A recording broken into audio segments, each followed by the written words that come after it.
Bonjour à tous. Aujourd'hui, le docteur Volcy va nous faire une présentation sur la gestion du diabète. You can go ahead. Okay. Good morning, everyone. I apologize for being late. I was stuck in traffic. Bonjour tout le monde. Pardonnez-moi d'être en retard. J'ai été prise dans la circulation. Okay, so what I'm going to talk about is diabetes. I spend a lot of time talking about diabetes with our residents because it's a major part of primary care. Alors aujourd'hui, je vais vous parler on va discuter de diabète et je passe beaucoup de temps à en parler avec les résidents parce que c'est une partie importante des soins de première ligne. And there's so many new medications, and it's important to know the new medications. When do you give them? What are the side effects to watch out for? Bon, alors, il y a beaucoup de nouveaux médicaments et ce qui est important de savoir, c'est quand est-ce qu'on les donne et quels sont leurs effets secondaires. So I talk about diabetes over and over and over again because it's so important to know it inside and out. Je parle souvent du diabète parce que c'est tellement important de connaître le sujet de fond en comble. So I switched my management of teaching about it because if I from just straight, this is the medicine, this is what you do, because the next day I would ask somebody and say, okay, what did we talk about yesterday? And they'll be like, So I've changed it to case-based. Alors, j'ai changé ma manière d'enseigner sur le diabète parce que avant, je disais, bon, alors voici ce que c'est, voici le médicament qu'on donne. Mais le lendemain, je posais une question, puis mes résidents n'avaient pas vraiment de réponse à me donner, ils étaient plutôt hésitants. Alors maintenant, ce que j'ai changé ma manière et ce que je fais, c'est je me base sur des cas qu'on donne comme exemple et ça fonctionne mieux. Okay, so now we'll start with some cases. A lot of times these are cases that either we've seen in the clinic or I've had myself in the past with in practice. Bon, alors maintenant, j'utilise des cas et ce sont soit des cas que j'ai rencontrés par le passé ou que je rencontre maintenant. So here is a first case. We have a 54-year-old male for routine follow-up. One thing I would say is a little bit aside is nowadays when they're doing testing, they do not put the race or the nationality anymore. They just put whether male or female and the age, unless it is very particular to the disease. Otherwise, it's not, you don't need to give somebody's race. Bon, alors, ici, on voit ce qui est écrit, qu'il s'agit d'un homme de 54 ans qui est venu pour une visite, un suivi de routine. Vous remarquerez qu'on ne précise pas la race. On ne précise la race de la personne que lorsque c'est pertinent, que c'est en lien avec la maladie. Same with occupation. Okay. So you're seeing a 54-year-old male for routine follow-up. He has hypertension and class 1 obesity. You review his labs during pre-charting and you see the following. A1C from June 2022 was 5.4. His BMI was 30.1. Then in September, it went slightly up to 5.5. 3 months later, his BMI 31.3. And 3 months after that, it's 5.6, BMI of 32.2. What do you do? What kind of things do you think you would counsel him about?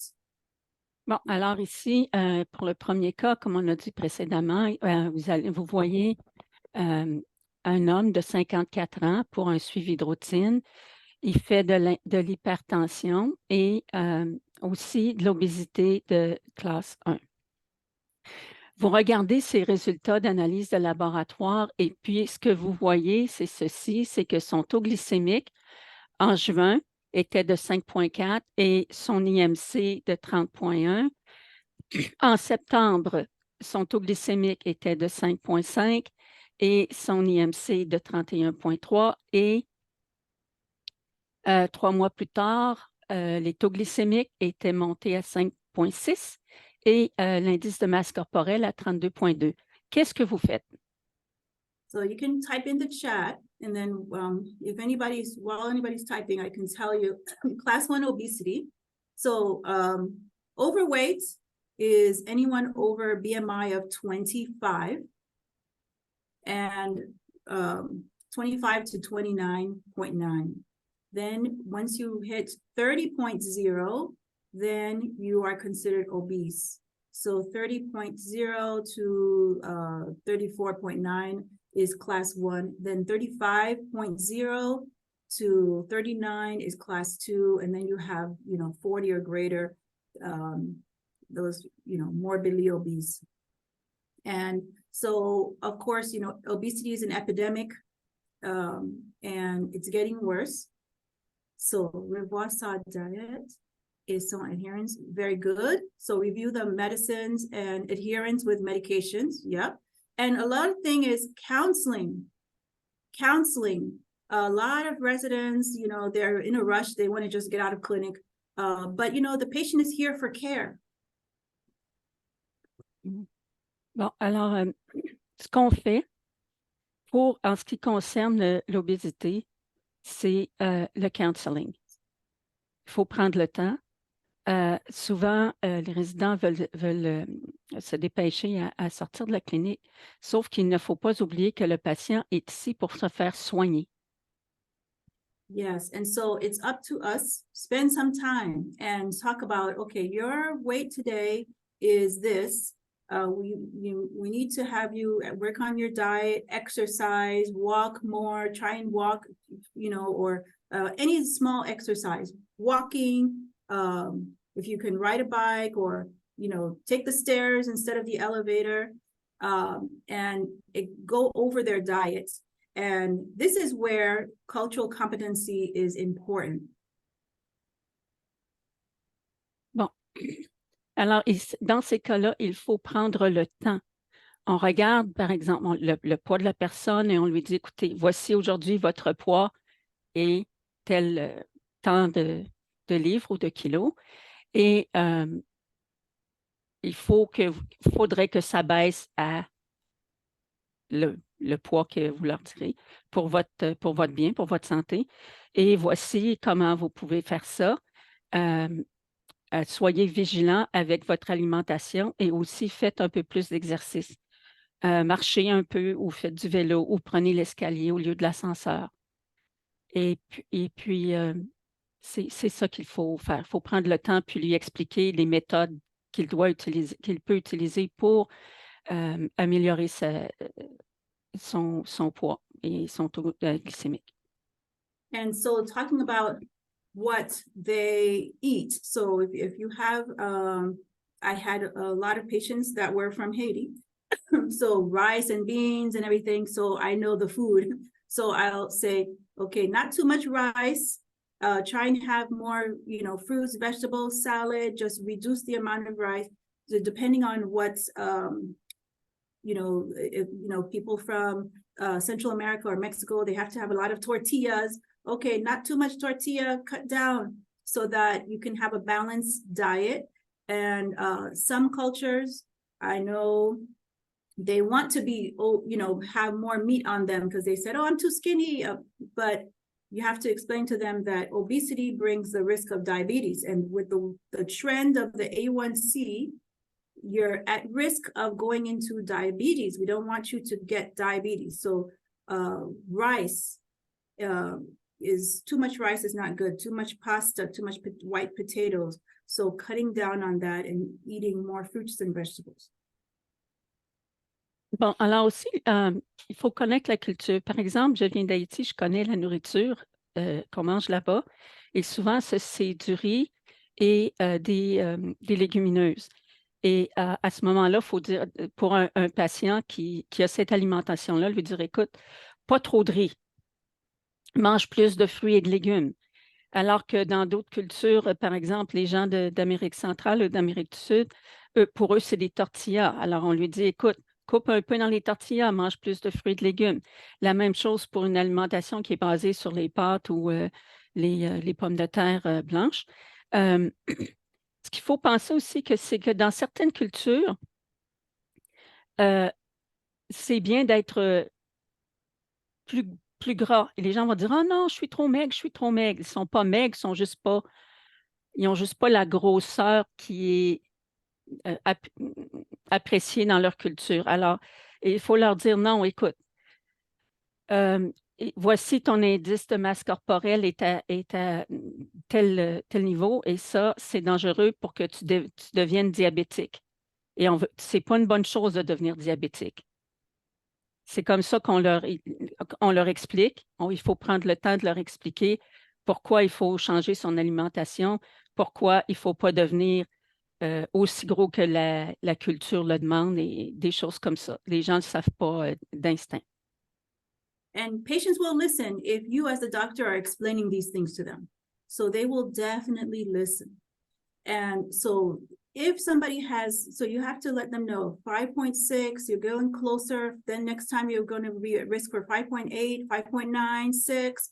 That's going in the wrong direction. So you don't want to wait until they're 6.5 and diabetic.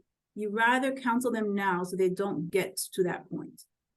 Bon, alors, les patients vont écouter, lorsque vous prenez la peine de leur expliquer. Et si vous leur dites, écoute, là, ton index glycémique est à 5,4, ensuite 5,5, ensuite 5,6. Attendez pas que le patient monte à 6. Expliquez-lui maintenant. Faites la prévention. Yes. And then if they are pre-diabetic, you tell them, look, this is pre-diabetes. You're going into deeper waters. If you keep going deeper and deeper, you're going to become diabetic. So the first thing to treat pre-diabetes is to encourage diet and exercise, 150 minutes a week at least of exercise, and they need to get their heart rate up. And then you keep checking the A1C. And if with diet and exercise is not improving, then what can you give them? Anybody in the chat? What medication can you give for prediabetes to help prevent diabetes?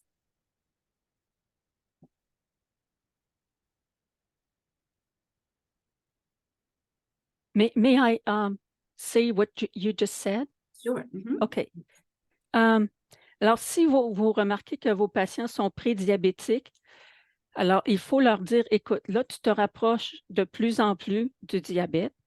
Alors, c'est important que tu ne t'en rapproches pas davantage. Tu t'en vas dans la mauvaise direction. Alors, on recommande 150 minutes d'exercice par semaine et il faut que leur rythme cardiaque augmente lorsqu'ils font l'exercice. Et bien sûr, surveiller l'alimentation. Qu'est-ce que vous donnez quel médicament vous donnez à un patient qui en est à ce stade-là? Si vous voulez le taper sur le chat. So the first management is diet and exercise. You don't jump to medication first. You want to give the patient a chance to change their ways. So that's why talking to them about what they eat specifically, getting into the details is important. So if they fail that, I'll let you translate. Alors, pour la prise en charge, on ne commence pas par les médicaments, on commence d'abord par s'adresser à l'alimentation. Alors, vous allez leur dire, c'est là où vous allez leur demander qu'est-ce qu'ils mangent et puis leur conseiller les modifications qui s'appliquent. I love to go into details about diet because then you will discover what people are eating. So, j'aimerais aller plus loin dans les détails au sujet de l'alimentation parce que c'est là que vous allez découvrir comment les gens s'alimentent. Metformin, correct. Metformin, and depending on their ASCVD score, you could add the statin. So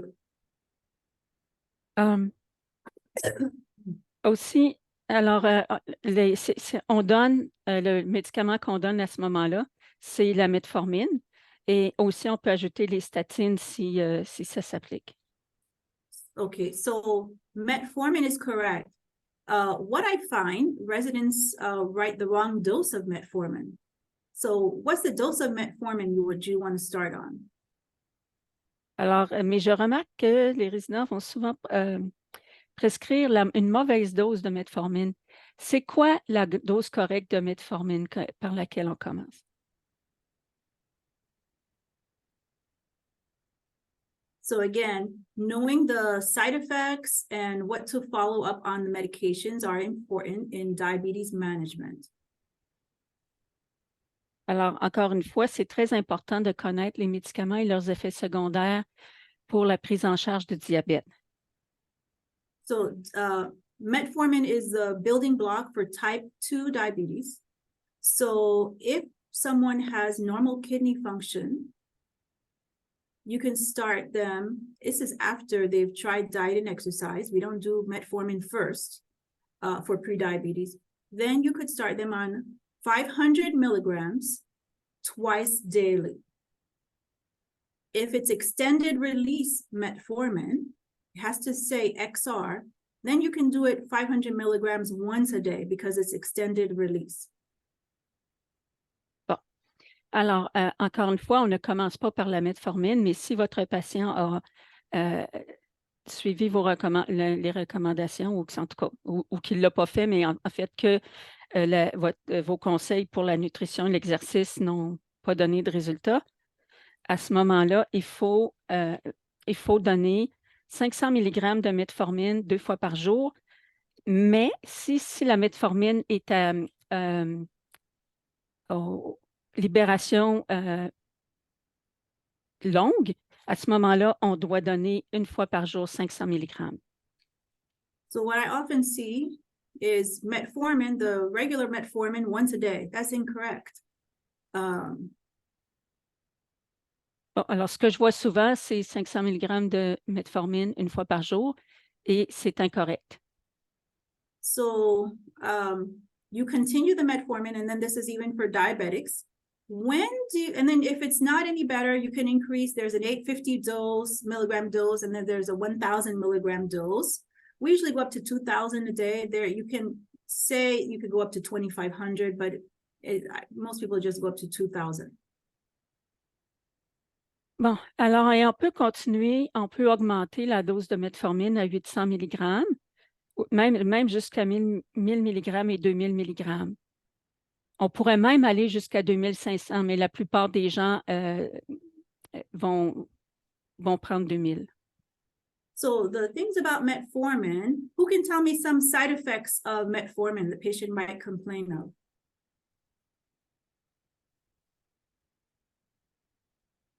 Qui peut me donner les effets secondaires de la metformine?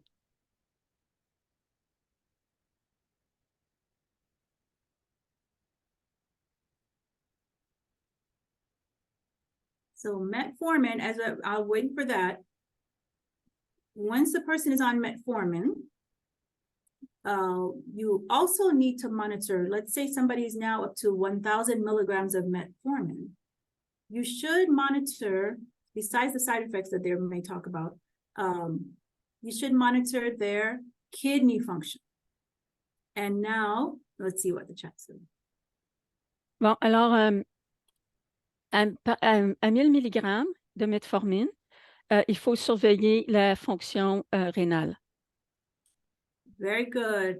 Lactic acidosis, diarrhea. It can give you bad, diarrhea, and of course, lactic acidosis if you're ill. And some patients, they don't want to stay on it because of the, loose stools, especially after spicy meals. They can try and take it with food to offset that.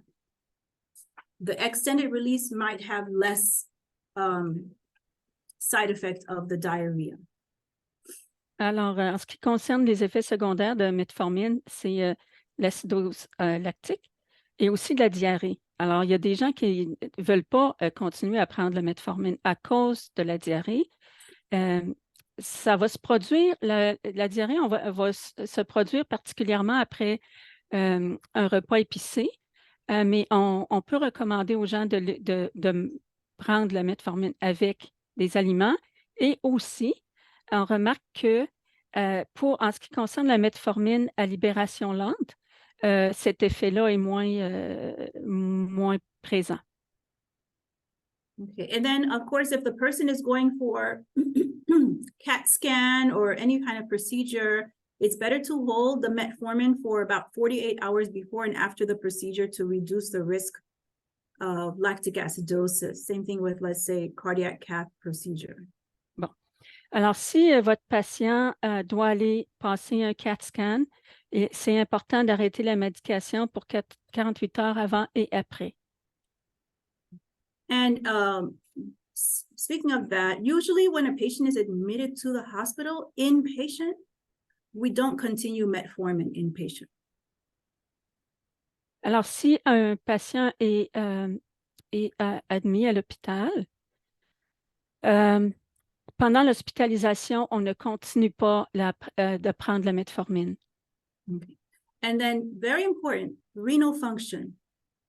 As you're seeing the patient in the clinic for follow-up, they're coming to see you. You see that they are on metformin. It's important all diabetics should have blood work at least every 6 months. Can you repeat what you said at first before you talked about the blood work, please? So when they're coming to see you for clinic, it's important, and while they're on metformin, it's important to follow up their chemistry at least every 6 months to watch their kidneys. Bon. Alors, lorsque le patient vient vous voir en clinique, les patients qui prennent de la metformine, c'est important de surveiller leurs tests à laboratoire et d'habitude, ces patients-là vont avoir des prélèvements sanguins à tous les 6 mois. The reason is you want to follow their GFR, the glomerular filtration rate. It used to go by their creatinine, but they changed it. Now we're following their glomerular filtration rate, or GFR in English. What is the cutoff for, anybody can tell me what is the cutoff for dosing for metformin per glomerular filtration rate? Est-ce que quelqu'un peut me dire c'est quoi la dose où on cesse d'augmenter la metformine en ce qui concerne le taux de filtration glomérulaire? It used to go by creatinine. Now they've changed it. Avant, c'était le taux de créatine et maintenant, ça a été changé. So while I'm waiting for that in the chat, other side effects of metformin, I'll list. Bon, alors pendant que j'attends pour des réponses sur le chat.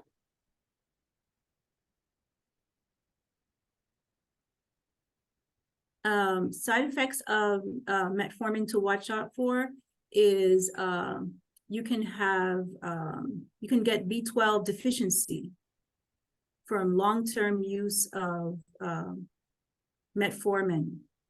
So watch for that. If a patient comes in with signs that dizziness or memory loss or things, severe anemia, it could be from long-term metformin, can cause B12 deficiency. But the GFR, let me see, I don't see any chat, so I will tell you. But I'll let Doris. That's fine. I'm fine. I can listen and write. Okay. So when you have someone, you're starting on metformin, so it's important to watch their GFR. So once the GFR, let's say they're on 1,000 now, they're tolerating it. The GFR is now 44. You now need to decrease their metformin from 1,000 to 500. That's the maximum they can take once the GFR goes below 45. Once the GFR drops to below 30, you need to stop the metformin. Bon, alors, lorsque le taux de filtration glomérulaire descend à 44, il faut réduire la dose de metformine. Okay, so when it's at 44, you When it's less than decrease to 45, less than 45, less than 45, okay. You decrease to 500. They cannot Okay. be on 1,000 anymore. Bon, alors, lorsque un patient prend de la metformine à une dose de 1000 mg par jour, lorsque son taux de filtration glomérulaire tombe sous 45, il faut à ce moment-là réduire la dose à 500 mg par jour. Et lorsqu'il est sous, it's below 30, right? Less than 30 GFR, yes. And we Okay. have a question, Doris. Dr. Trezil has a question. Bon, alors, vous avez une question?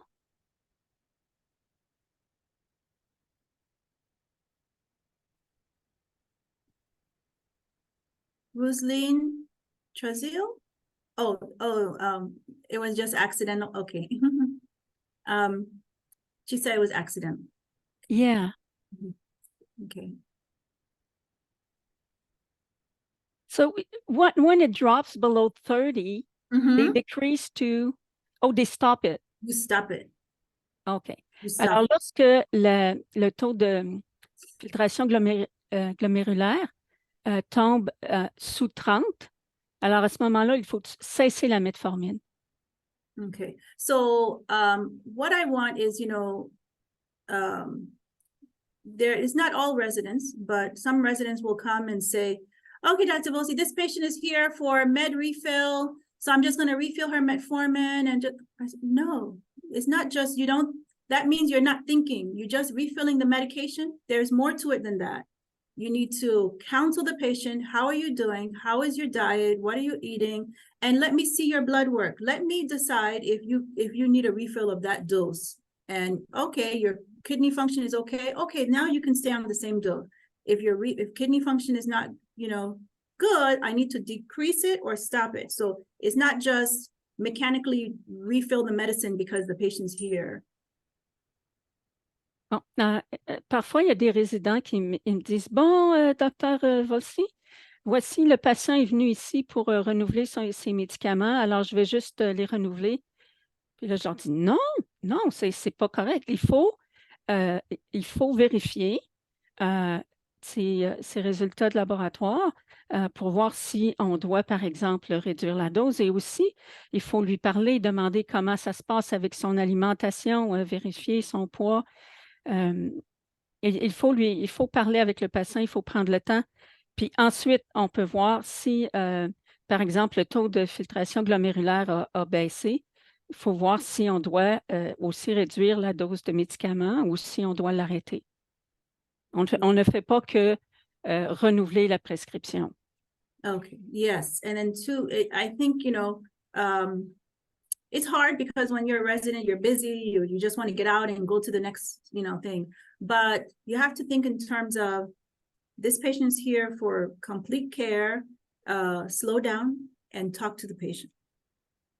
C'est sûr que c'est quelque chose qui est difficile parce qu'on sait que les résidents sont extrêmement occupés et puis qu'ils doivent, ils ont beaucoup de patients à voir, alors ils vont voir un, ils veulent être efficaces, puis voir un, puis voir l'autre, puis voir l'autre. Mais il faut se rappeler qu'on est là, que les patients sont venus pour être soignés. Alors, il faut prendre le temps de faire le tour du dossier, voir comment ils vont maintenant et ajuster le traitement de manière adéquate. And especially the diet. I've had patients when I talk to them, okay, what are you drinking that you're gaining weight? What are you eating that you're gaining weight? You're going to fast food or what? And then they'll say, I said, cut down soda. Stop drinking soda and juice. It's not good for you. And how much soda do you drink? Oh, 3 cans a day. I said, that's too much. No. So when you go into detail, you'll see things that you can eliminate from their diet to start helping them. Par exemple, parfois, on voit que bon, les patients prennent du poids, alors on ne laisse pas passer ça. On dit, mais comment ça se fait que tu prends du poids? Qu'est-ce que tu manges? Est-ce que tu consommes beaucoup de fast-food ou bien de restauration rapide? Ou bien est-ce que tu bois du jus? Est-ce que tu bois des boissons gazeuses? Bon, le patient va me dire, oui, je prends 3 boissons gazeuses par jour. Mais c'est trop, c'est beaucoup trop. Alors, moi, je leur dis toujours, laisse tomber les boissons gazeuses, laisse faire le jus, c'est pas bon pour toi. So talk to your patients, counsel them, and it will help. And so this is the second part. If the patient comes back worse, that's when you start metformin. But let me put in a note about GLP-1 agonists. What do people know about GLP-1 class agonist class of medications? Qu'est-ce que vous pouvez me dire au sujet des médicaments qui sont des agonistes de GLP-1? This is a new class, relatively new now, but it's a game changer in the world of diabetes and in the world of obesity. C'est un nouveau médicament, une nouvelle classe de médicaments, mais qui est excellent pour le traitement de l'obésité et du diabète. En français, c'est l'agoniste du récepteur GLP-1. So this is one where I changed it from the lecture mode to case mode, because I would tell the residents they would go in this ear and they would come out the other ear. So the main thing about GLP-1 agonists is it helps slows down the gastric emptying, and it has many benefits. The first thing is it is not insulin. It's it has to do with some things called incretin, mimetics, and so what it does is it slows down the gastric emptying. It makes a patient full faster, and so they would not eat as much. They lose about 15 pounds in about 3 months. The A1C percent drops from whatever the A1C is. In 3 months, you subtract 1.5 from that A1C. So if somebody is at, let's say, 8.5 A1C, in 3 months, they'll be 7, which is amazing. Alors, ce que fait cet agoniste, l'agoniste du récepteur de GLP-1, c'est qu'il va ralentir comment l'estomac et en tout cas le système gastrique va se vider. Alors, les patients vont se sentir à satiété très vite et ça va durer longtemps. Donc, ils n'ont pas faim pendant une plus longue période. Et dans une période d'1 mois seulement, on peut voir une réduction du A1C de 1,5. C'est super, c'est vraiment étonnant. Alors, imaginez, dans 3 mois, ça fait une très grosse différence très rapidement. So it's revolutionary, really. There's nothing, there's no other word I could explain to describe it. And the other thing about it is it helps reduce the risk of cardiovascular mortality. It helps, and then there's another class of diabetes medicine called SGLT2 inhibitors that also reduces the risk of heart failure, hospitalizations, kidney function. That's another one that works similarly and has good benefit as well. Bon, alors, un autre avantage des agonistes du récepteur de GLP-1, c'est que ça réduit le risque de décès à cause de maladies cardiaques. Et il y a un autre médicament qui est un inhibiteur de SGLT2 qui, lui, what did it do? The SGLT2, it has to do with heart, but I forget specifically what it does. The SGLT2 inhibitor, they reduce the risk of heart failure exacerbations by 20% and also improve kidney function. Alors, ce médicament-là, les inhibiteurs de SGLT2 vont réduire le risque de heart failure. I'm sorry, je suis désolée, j'ai oublié le mot, mais heart failure, c'était pas la défaillance, mais Souffrance cardiaque. This is crazy. I know that word off the top of my head because I had to deal with it with my in-laws and my dad. You can say défaillance or insuffisance cardiaque. Insuffisance, c'est ça. Alors, les inhibiteurs de SGLT2 réduisent le risque d'insuffisance cardiaque de 20% et réduit aussi l'insuffisance rénale. Yes, so now people who don't have diabetes, cardiologists will put them on that medicine. Alors maintenant, les cardiologues vont donner ce médicament-là à des personnes qui ne sont pas diabétiques pour traiter l'insuffisance cardiaque. Going back to the GLP-1 agonist class, there's certain classes that some of the medicines you can take one time a week. Some of them are once a day. It depends. Of course, people will prefer the once a week one, but those, sometimes the supply is short at the pharmacy. Bon, alors, en ce qui concerne les... OK, so we're back to the GLP-1.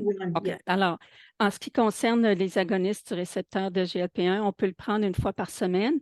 Il y a d'autres doses aussi qui sont plus fréquentes, mais la plupart des patients préfèrent celui qu'on prend seulement une fois par semaine, mais parfois, il n'y en a pas. Parfois, les pharmacies n'en ont pas toujours. Alors, parfois, on est obligé de changer de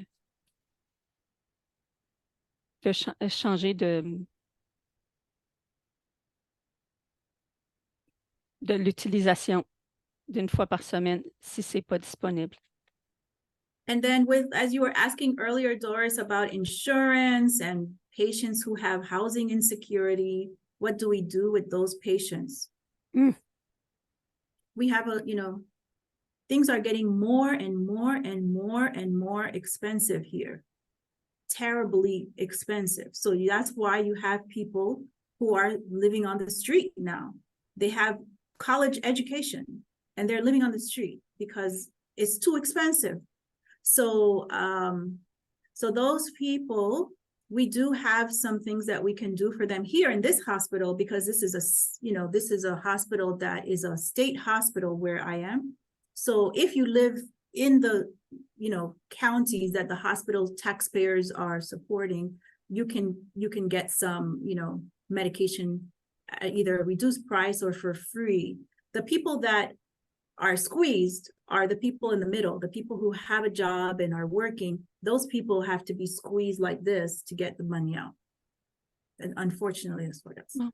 En ce qui concerne l'assurance pour les soins médicaux et pour les gens qui sont atteints de avant, on disait les gens qui sont itinérants. Maintenant, on doit dire des gens qui sont en situation d'insécurité de logement. Ces gens-là, parfois, le coût de la vie augmente tellement qu'il y a des gens qui travaillent ou des gens même qui ont des diplômes universitaires et qui malheureusement vivent dans la rue ou qui vont coucher sur le sofa d'un ami, mais qui n'ont pas vraiment une adresse à eux. Alors, à l'hôpital où le docteur Volcy travaille, c'est un hôpital de l'État qui est subventionné par l'État. Alors là, il y a des choses qu'on peut faire pour ces gens-là. Mais le problème, ce sont les gens, c'est plus difficile pour les gens qui travaillent et qui ont des revenus, mais qui sont vraiment rendus à leur dernier sou et qui ne peuvent pas ça leur prend toutes leurs ressources juste pour survivre et c'est difficile pour eux de se payer les médicaments. Okay. And the other two cases, we kind of ran over them already. This one, we talked about what to do if the A1C continues to go up, and this is the pins and needles feeling from the B12 deficiency of the metformin. We talked about the side effects of metformin already.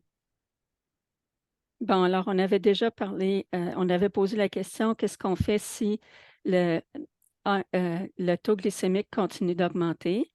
Et on a aussi parlé d'un effet secondaire de metformine qui peut qui peut provoquer une chute du taux de vitamine, une déficience en vitamine B12.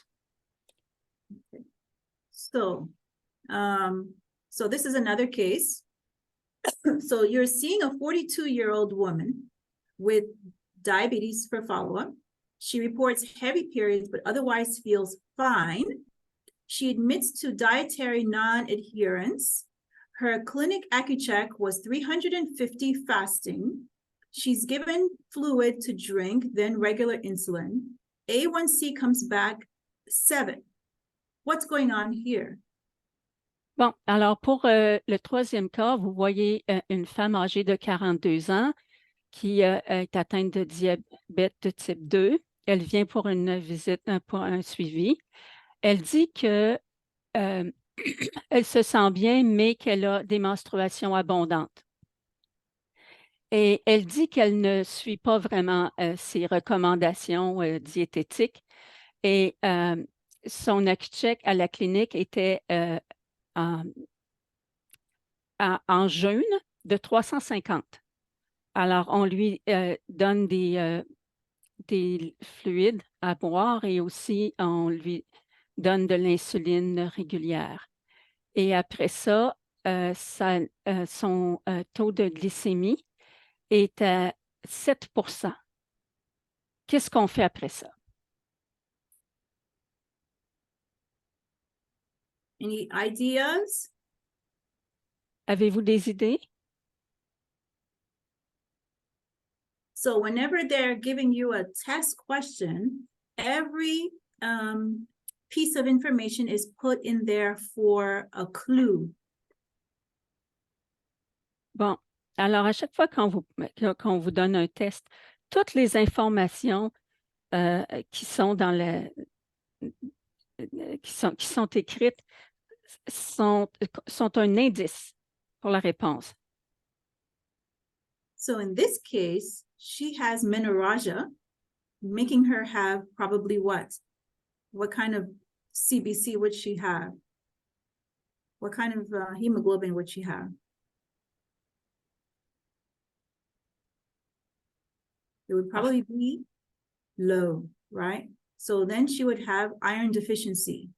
So the trick here is there's a disconnect between the person having high sugars, and she plainly admits that she's not doing what she's supposed to do, but yet her A1C looks normal. Something's not adding up.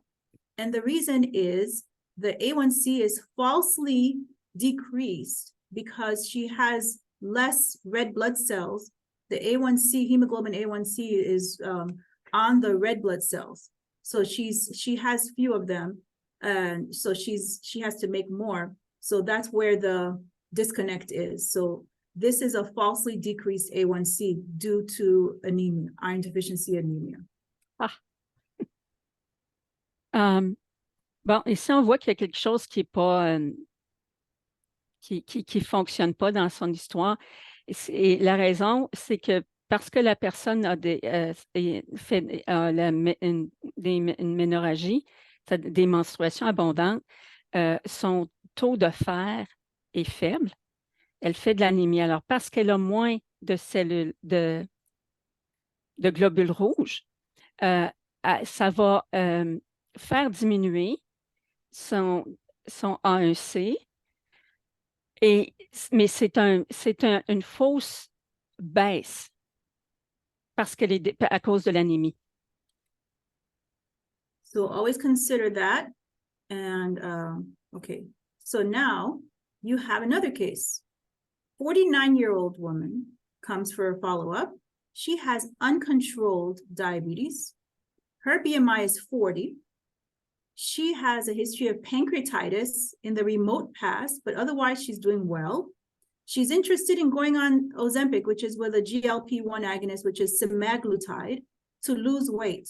So what do you recommend?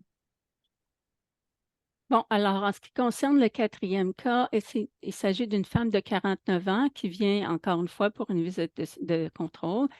Elle a un diabète de type 2 qui n'est pas contrôlé et son IMC est de 40. Elle a dans son histoire médicale, il y a une pancréatite importante, mais c'est dans le passé assez lointain. Sinon, elle va bien. Mais elle est intéressée à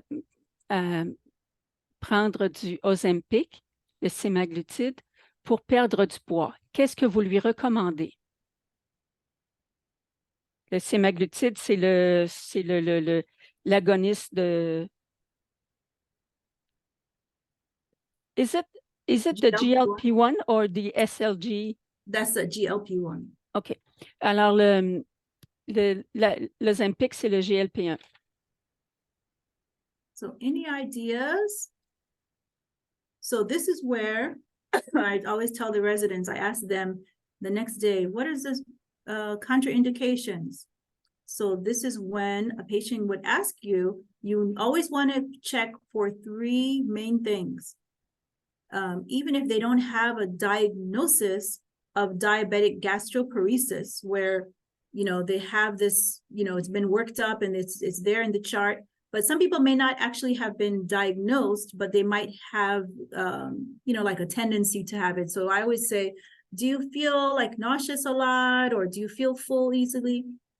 Because diabetic gastroparesis would just worsen it, because the way the medicine works is it slows down the gastric emptying. So if you already have that trouble, you're going to feel worse.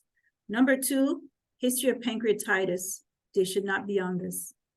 And the third one is if they or a family member has a history of medullary carcinoma of the thyroid, very rare, or anything in the multiple endocrine neoplasia family.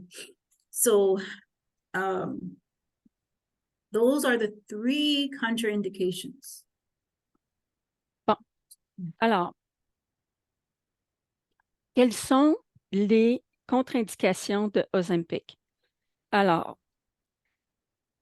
si la personne est atteinte de gastroparésie diabétique, alors si la personne se sent souvent nauséeuse, ça va être pire avec le Ozempic. Ce n'est pas recommandé. Ensuite, les gens qui souffrent de pancréatite ne peuvent pas prendre ce médicament-là. Et aussi, il y a des carcinomes de la thyroïde Okay, so you said the carcinoma of the thyroid, but there were other things that you mentioned. Yes, so medullary carcinoma of thyroid could be part of a syndrome.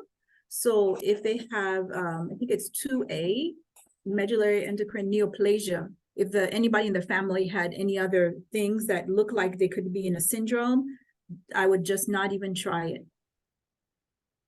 OK, alors s'il y a ce patient-là ou une personne dans sa famille a un carcinome médulaire de la thyroïde, ou bien parce que ça fait partie d'un syndrome, il pourrait avoir d'autres problèmes qui sont, disons, dans la même catégorie. À ce moment-là, on ne doit pas leur administrer d'Ozempic. Right. And so there's one medication, one of them, that has tiers of dosing. So what I would do is, if I tell the patients, in the first 2 weeks, you're going to feel nauseous, but after 2 weeks, it should improve. And then there's one medicine, Victoza, I'm trying to remember I think it's liraglutide. You do the different dosing, that is 3 doses. But if the patient starts to get nauseous at the highest dose, I tell them just go back down to the lower dose where you were not nauseous. Bon. Alors, il y a des médicaments qu'on peut donner en dose, en 3 doses. Alors, à ce moment-là, pendant les 2 premières semaines, à la dose la plus faible, le patient peut ressentir de la nausée, mais après, ça devrait se passer. Et si jamais le patient arrive à la dose la plus élevée et que ça lui donne des nausées, à ce moment-là, on peut tout simplement redescendre au palier précédent. And very important, this medicine cannot be given at the same time as another class called DPP4 inhibitor, like the sitagliptins, all the gliptins. Both of those increase your risk for pancreatitis. So it's very important that you stop those, you stop the gliptin class, and you move to this one. You cannot leave the patient on both. So that's another reason why you have to know the mechanism of action of all these medications. Bon, alors, la raison pour laquelle c'est important que vous connaissiez le mécanisme d'action de ces médicaments-là, c'est que, bon, par exemple, les inhibiteurs de DPP4 augmentent le risque de pancréatite et de même que l'Ozempic dont on vient de parler, enfin les médicaments de cette classe-là. Alors, le patient ne peut pas prendre les deux, c'est un ou l'autre. Right. And also, I call the DPP4s puny because they only reduce your A1C, I find, like by about 5%. So it's very easy to tolerate. So it's good there. But if you have an elderly person that, you want them to be around 7.5, that's okay. You could leave them on that. Si vous avez, votre patient est âgé et que vous pouvez le laisser sur les inhibiteurs de DPP4. Mais par contre, je le trouve beaucoup moins efficace parce qu'il va seulement apporter une réduction de 5% dans l'IMC. Alors, c'est mieux si votre patient a besoin d'une réduction plus importante, c'est important d'arrêter l'inhibiteur de DPP4 et de lui donner celui qui est celui qu'on appelle Ozempic, qui est un agoniste du GLP-1. And the gliptin class, the DPP4s, that's another one where I see it's dosed incorrectly a lot. So the normal kidney function, the starting dose is 100 milligrams for a sitagliptin, and then you reduce it to 40 to 50 once the GFR goes below 50. And then you reduce it to 25 if the person is on dialysis or the GFR goes below 25. So I often catch residents putting patients on 50 milligrams and the person has normal kidneys. Why? Because they didn't understand the way the medicine works. Okay, I'm not sure I got the dosage correctly. So if you would repeat, please, so I don't give false information. So sitagliptin or DPP4 inhibitor, if you're going to start it, normal kidney function, the starting dose is 100 milligrams one time a day. It's a tablet. And if your GFR goes below 45, then you reduce it to half that, 50 milligrams. If the GFR is dropped to 25, then you reduce it down further to 25, or if they're on dialysis. But for some reason, I always see residents writing people on 25 or 50 because they didn't read. They didn't study they have to study the mechanism action. The kidney function is normal. Don't put them on 50. That's not doing, they need to be on 100. Alors, ces médicaments-là de DPP4, j'ai remarqué que souvent, les patients ont une dose incorrecte. Je vois par exemple des patients dont la fonction rénale est normale, à qui on a prescrit 50 mg. Lorsque la fonction rénale est normale, c'est 100 mg une fois par jour. Lorsque le taux de filtration glomérulaire est à 45 ou moins. On diminue la dose à 50 mg. Et the last number you gave for the GFR was, you said they were on, If it's less than 25, okay, less than 25, and you said that's when they're on dialysis. usually dialysis or, And then you go down to 25, is that it? Mhm. Alors, lorsque le taux de filtration glomérulaire baisse à 25, à ce moment-là, on diminue la dose à 25 mg. Et souvent, j'ai remarqué que lorsqu'on ne donne pas la dose correcte au patient, c'est parce que vous n'avez pas pris le temps de bien lire les instructions et de comprendre le mécanisme d'action. C'est important de prendre le temps de le faire pour traiter votre patient correctement. And this question just was an example of what I just said. Patient wants to start on Ozempic, but he's on a gliptin. You need to stop it and then stop the gliptin before you start him on that. Bon, alors j'en reviens à la patiente qui voulait, lorsque vous donnez le Ozempic à un patient, il faut avant tout cesser le médicament qui est de la classe de DPP4.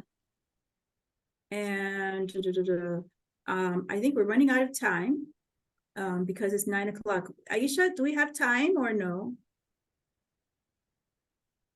I mean, since we started late, you can like maybe wrap it up in 2 minutes. But if you have like a lot more slides, we'll have to schedule a second part to this lecture. Okay, I think this was my last case, and then, oh no, I have so many cases. Oh my God. I just will finish with this picture. Okay, yeah.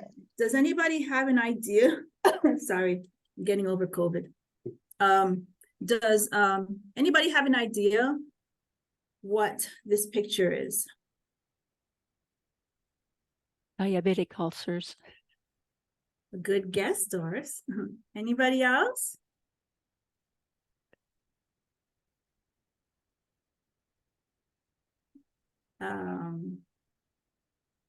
This is necrobiosis diabeticorum. The necrobiosis lipoitica diabeticorum.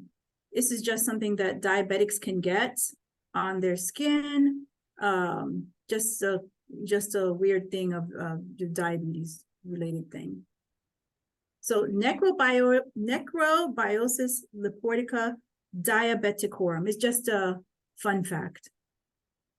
And with that, I will stop because there's, again, diabetes is so important. So I always go over it. And I just thought with the residents, I'd rather switch it with cases rather than just say, this is this medicine, this is the side, because then maybe it's easier to remember if you do it in a real life situation kind of thing. So I hope that helped. Maybe we can leave some time for questions. Si vous avez des questions, vous pouvez vous les envoyer ou les partager, s'il vous plaît.